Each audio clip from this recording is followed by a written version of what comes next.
Does the soul exist? No, it does not. The idea of the soul does not pass the laws of nature. It's not masculine and feminine, it doesn't vibrate, it doesn't have waves, it doesn't go in a rhythm, none of it. Energy has everything to do with life, and I just showed you that. However, there are no invisible, immortal copies of ourselves, the way that a flower does not have one. Although many believe it to be true, the soul does not exist because energy is already the source of life, as well as intelligence. Principle 1, the all is mind, the universe is mental.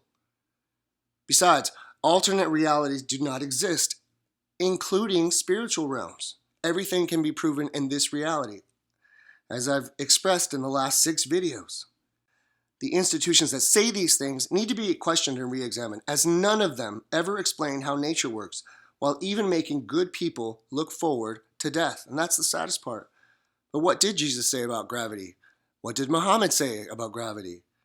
The word for soul translated in the Bible comes from the ancient Hebrew word nephesh, I don't know if I'm saying that right, which simply meant living being.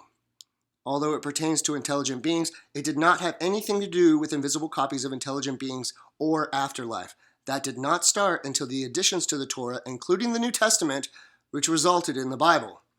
Interestingly enough, the God of the biblical Abraham never promised immortality, only longevity through bloodlines. Again, that was changed with the stories that came after. So let's talk about the universe then. The first law of nature states, the all is mind, the universe is mental. This means that the universe rules itself and is self-created. It implies that the universe was created through its own thought and will process. Artful works denote intelligence. There is plenty of proof as we gaze the heavens with advanced technology or by simply observing nature. Are inward and outward energy the breath of this intelligence? Is everything alive? Energy is masculine and feminine, and nature is created in that image. Life is a part of nature, and energy creates life. All things exist within the laws of nature. The greatest thing in the universe is the universe itself. There is nothing outside of it, as it encompasses everything. The universe is the all, of which the total sum is 1. Energy cannot be destroyed, only changed. The universe was here long before us and will continue to be here long after we are gone. If immortality is possible, it is only possible for the universe. Here, the word universe and God are interchangeable. Everything, including you, is a part of this universe, the only one experiencing itself through all things. So then what? If no man or God rules nature, if nature rules itself and is self-created, if alternate realities do not exist, if souls do not exist, some have asked, then what is the purpose of being good? The answer is simple. It is a choice. The same way adults make choices and take responsibility for those decisions. We humans, as a species, must finally become adults, choosing to be good for no other reason than to be so.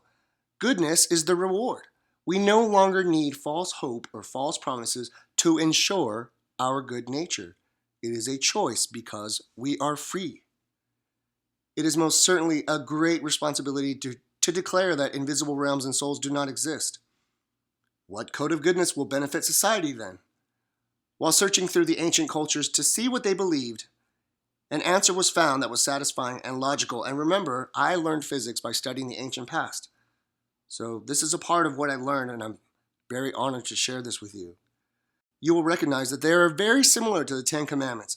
It is very interesting that the ancient Hebrew word, Yahweh, also means masculine and feminine.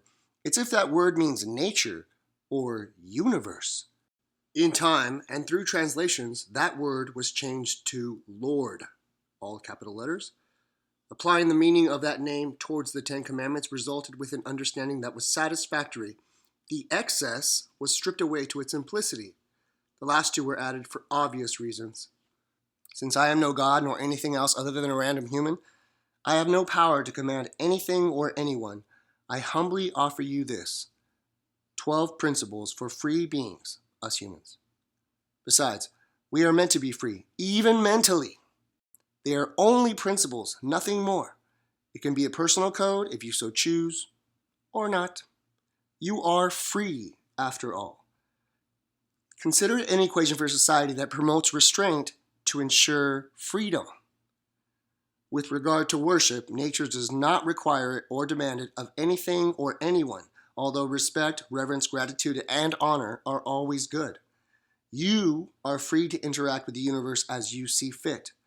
No other being can ever be an intermediary between you and God. Not an imam, not a priest, not a rabbi. You, yourself, have direct contact with God, communication with God. No one can take that away from you. No one. The highest source of intelligence is always aware. So here they are, the 12 principles for free beings.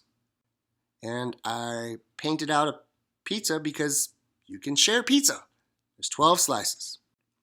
Number 1, there is nothing but the universe, or nature. Or if you're so inclined, there is nothing but God. We are living in it. We don't die to meet God, we're living in it. This is our interaction with God. So most people believe that God is a he, a masculine figure based on the Bible. And here I am telling you that the universe or nature is both masculine and feminine.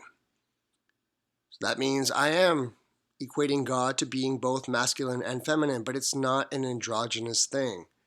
It's more like your parental units or your biological mother and your biological father. Two came together to create one, to create you. So God is like your parents, the great mother and the great father. The Holy Trinity and then would be the great mother, the great father, and you. You see? Modern religions do not equate the feminine side of nature into their equations, and that's very strange to me. Number 2, do not worship. It is mental slavery. Something I never understood is why would God give you free will and then tell you that you need to bend the knee, that you need to bow? That's not something God would say. In fact, I'd say the opposite. Something someone very bad would say. You're going to have to reconcile that one on your own. It's up to you. You are free after all. Number 3, do not take nature in vain. In other words, don't take nature for granted. Number 4, rest every 7 days. Besides, it's good for your health and it honors nature. Number 5, honor your parents or your teachers. Number 6, do not kill. Number 7, do not steal, including other people, especially children. Number 8, do not commit adultery. Honor your relationship with whomever you love. Number 9, do not covet. Do not want something that is not yours, including other people. Number 10, do not lie. Number 11, do not hate. And number 12, do not forget.